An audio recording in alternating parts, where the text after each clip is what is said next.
Miniature work മാത്രമല്ല, നമ്മൾ vintage വണ്ടികളുടെ റീസ്റ്റോറേഷൻ കൂടി ചെയ്യുന്നുണ്ട്.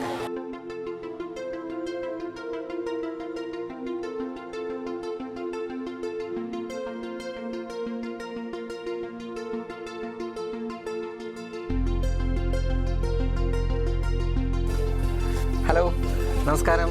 എൻ്റെ പേര് രാകേഷ് ബാബു. ഞാനിവിടെ ആലപ്പുഴ ജില്ലയിൽ ചേർത്തലയിലാണ് താമസിക്കുന്നത്.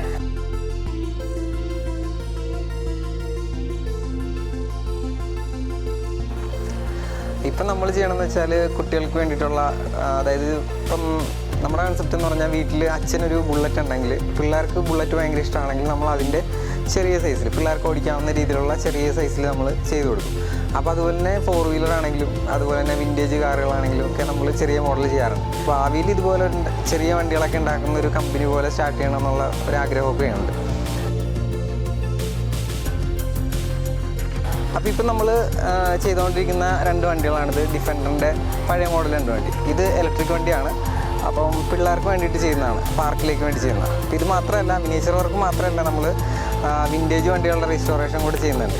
അപ്പോൾ അതിന് വേണ്ടിയിട്ട് ഇവിടെ കുറച്ച് വണ്ടികൾ വന്നിട്ടുണ്ട്. SD, ജാവ, പിന്നെ അതുപോലത്തെ ലാംബർട്ര, അങ്ങനത്തെ കുറച്ച് വണ്ടികളൊക്കെ ഇതിൻ്റെ കൂടെ റീസ്റ്റോറേഷൻ വർക്കും കൂടെ നമ്മൾ ചെയ്യുന്നുണ്ട്.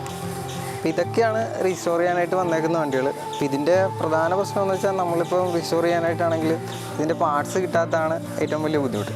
പിന്നെ ഇത് ഒരുമാതിരിപ്പെട്ട ഭാഗങ്ങളെല്ലാം ഒറിജിനലായിട്ട് തന്നെ വേണം എന്ന് പറഞ്ഞിട്ടായിരിക്കും കസ്റ്റമർ വരുന്നത്. അപ്പം നിലവിലുള്ള പാർട്സുകളെ മിസ്സാകാത്ത രീതിയിൽ അതിനെ തന്നെ മെയിൻറ്റെയിൻ ചെയ്ത് പുതിയ പോലെ ആക്കി എടുക്കുന്നതാണ് മിക്കവാറും ചെയ്യണം. പിന്നെ അതുകൊണ്ട് തന്നെ കുറേ സാധനങ്ങളൊക്കെ നമ്മൾ ഇതിൽ നിന്ന് ഒഴിവാക്കാൻ പറ്റാതൊക്കെ വരും. അപ്പോൾ ഇല്ലാത്ത സാധനങ്ങൾ നമ്മൾ പണിത് വെക്കേണ്ടതായിട്ടൊക്കെ വരും. അങ്ങനെ വരുമ്പോഴത്തേക്കും ഒരുപാട് സമയം എടുക്കും ഒരു വണ്ടി റീസ്റ്റോർ ചെയ്ത് ഇറങ്ങാനായിട്ട്.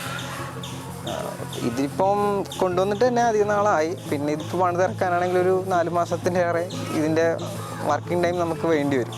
കാരണം ഇതിപ്പം കൊണ്ടുവന്നപ്പോഴത്തേക്ക് ഇത് ഓടുന്നൊരു കണ്ടീഷനല്ലായിരുന്നു. ഇപ്പോൾ നമ്മൾ സ്റ്റാർട്ടിങ് ആക്കി വണ്ടി റണ്ണിങ് ആണിപ്പോൾ. ഇനിയിപ്പോൾ പെയിൻറ്റിങ് ഉണ്ട്, പ്ലേറ്റിങ്, അങ്ങനെയുള്ള കാര്യങ്ങളൊക്കെ ഉള്ളൂ. പാർട്സിൻ്റെ ഒരു അവൈലബിലിറ്റി ഇല്ലാത്തതുകൊണ്ടാണ് ഇപ്പോൾ ഇങ്ങനെ ഈ ഒരു കണ്ടീഷനിൽ ഇവിടെ ഇരിക്കുന്നത്.